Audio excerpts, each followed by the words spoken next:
স্বাগতম জনাইছো আমাৰ অন্য এটা ভিডিঅ'লৈ। ৰাইজসকল, এতিয়া যেহেতু গৰমৰ দিন আহি গ'ল, গৰমৰ দিন অহাৰ লগে লগে মাখিও আহি যাব, মাখি অহাৰ লগে লগে বেমাৰো আহি যাব, হয়নে নহয়? এই পোৱালিকেইটা আজি নিবহি বেপাৰী আহি আছে। কিমান টকাত বেচিম A to Z মই আপোনালোকক জনাই আছোঁ অলপ পিছত। গৰমৰ দিন আহি যোৱাৰ লগে লগে ৰাইজসকল যিমান পাৰে সোনকালে ৰুমবিলাক চাফা কৰিবলৈ নাপাহৰিব। সোনকালে ৰুমবিলাক চাফা কৰি দিব, আপুনিও আজৰি আৰু সিহঁতো চাফ চিকুণ হৈ থাকিব আৰু বেমাৰ আজাৰৰ পৰাও বাচি থাকিব। এই গাহৰিজনীক ছাৰ্ভিচ দি আছোঁ বৰ্তমান। 5বাৰমান বিচাৰিলে, 5বাৰৰ পিছতহে এতিয়াহে ছাৰ্ভিচ দি আছোঁ। কাৰণটো তাৰ অলপ চেহেৰাটো অলপ কমি আছিলে আৰু বিশেষকৈ সৰু হৈ আছিলে গাহৰিজনী। এতিয়া চাওক গাহৰিজনী খুব এতিয়া ধুনীয়া চেহেৰা হৈ আহিলে, ডাঙৰ হ'ল। এতিয়া এই বয়সত ছাৰ্ভিচ দিলে কোনো অসুবিধা নহয়, সেইকাৰণে এই ছাৰ্ভিচটো দিয়াই দিলোঁ। যিমান পাৰোঁ সোনকালে গাহৰি দানাকণ সিজাবলৈ চেষ্টা কৰি আছোঁ দিনে পোহৰে, কাৰণ ৰাতি হ'লে গাহৰি দানা সিজাবলৈ বৰ আমনি লাগে। মহৰ কামোৰ, এইফালে খৰিহে নাই, কিবাহে নাই হা। আৰু এটা কথা মই আপোনালোকক কওঁ, বহুত দিনৰ মূৰত চাওক কচু, এটা ছিজন পাৰ হৈ গ'ল, মই কচু সিহঁতক খুৱাব পৰা নাই। আজি খুৱাম আৰু প্ৰথম কচু। এয়া কচুৰ চাইজ, ডাঙৰ ডাঙৰ কচু। কিছুমানেতো এই কামটো নকৰেই, কাৰণটো কি নাজানো বাৰু। আচলতে কি জানে ৰাইজসকল, এই কামটো কৰক আপোনালোকে, খৰচৰ পৰিমাণটো বহুত কমি যাব। আৰু বোলে কিনা দানা খুৱাই পেলাই গাহৰি পুহিম বুলি ভাবিছে, তেতিয়াহ'লে ফুচফাচ একোডাল নাপায়। কিনা দানা যিহে দাম, গাহৰি পুহি কিনা দানা খুৱাই গাহৰি পুহি যদি লাভান্বিত হ'ম বুলি ভাবিছে, একোডাল নাপায়। সঁচা কথা কৈছোঁ। কিন্তু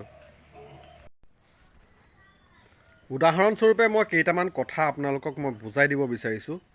চাওক, কচুটো মই ফ্ৰীতে পাইছোঁ, হয়নে নহয়? এতিয়া মই কচুটোতো মই সিজাই আছোঁ বৰ্তমান, দেখা পাইছেই। কচুটো সিজি হোৱাৰ পিছত মই চাউল দি দিম। চাউলখিনি যেতিয়া সিজি যাব, চাউল সিজি যোৱাৰ পিছত আৰু এটা বস্তু মই দি আছোঁ, দেখাই আছোঁ, চাই থাকক ভিডিঅ'টো একেবাৰে শেষলৈকে।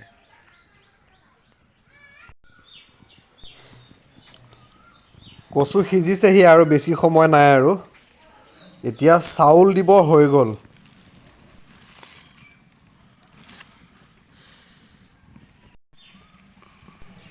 চাউল ঢালি দিলোঁ ডেক্সিত। এটা হাতে কেমেৰা কৰি আছোঁ, অলপ অসুবিধা হৈছে ৰাইজসকল, বেয়া নাপাব। এতিয়া এই চাউলখিনি যে দি দিলোঁ, এতিয়া খুব ধুনীয়াকৈ মিক্স কৰিব লাগিব। এনেকৈ খুব ধুনীয়াকৈ মিক্স কৰি দিব লাগিব।